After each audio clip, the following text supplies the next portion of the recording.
ତ ବିଶ୍ୱକପ୍ ଫାଇନାଲରେ ଭାରତ ହାରିଥିବା ସେମିଫାଇନାଲ ଜିତିଲୁ ଆମେ। ଭାରତ ପଞ୍ଚମ ଥର ପାଇଁ ଫାଇନାଲରେ ପ୍ରବେଶ କରିଲା ଅଣ୍ଡର-19 ବିଶ୍ୱକପ୍ର। ଆୟୋଜକ ସାଉଥ ଆଫ୍ରିକାକୁ ସେମିଫାଇନାଲ 1ରେ ଭେଟିଥିଲା ଭାରତ ଦଳ। ଆଉ ସାଉଥ ଆଫ୍ରିକା ପ୍ରଥମେ ବ୍ୟାଟିଂ କରିଲା। 245 ରନ୍ର ଟାର୍ଗେଟ୍ ରଖିଲା ସାଉଥ ଆଫ୍ରିକା ଦଳ ଭାରତ ଆଗରେ।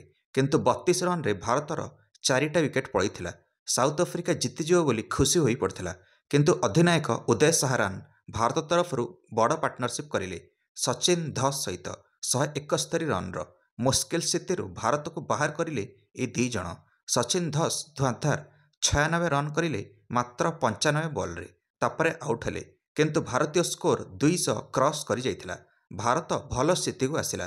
ମ୍ୟାଚ୍ ଥିଲା ଭାରତ ପାଖରେ। ଉଦୟ ସାହାରାନ ଶେଷ ଆଡ଼କୁ ଆଉଟ୍ ହେଲେ 81 ରନ୍ କରିକି 124 ବଲ୍ରେ। କିନ୍ତୁ ମ୍ୟାଚ୍ଟି ଡ୍ର ହୋଇଯାଇଥିଲା।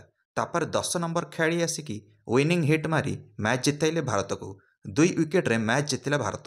7 ବଲ୍ ବାକି ଥାଉ ଥାଉ ଅଣ୍ଡର-19 ବିଶ୍ୱକପ୍ ଫାଇନାଲରେ ପ୍ରବେଶ କରିଲା ଭାରତ 2024ର। ଉଦୟ ସାହାରାନ ନିଜର ଗୁରୁତ୍ୱପୂର୍ଣ୍ଣ ଇନିଂସ ପାଇଁ ପ୍ଲେୟାର ଅଫ୍ ଦି ମ୍ୟାଚ୍ ପାଇଲେ। ଏବେ ସେମିଫାଇନାଲ 2ରେ ଅଷ୍ଟ୍ରେଲିଆ ଭିଡ଼ିବ ପାକିସ୍ତାନ ସହିତ।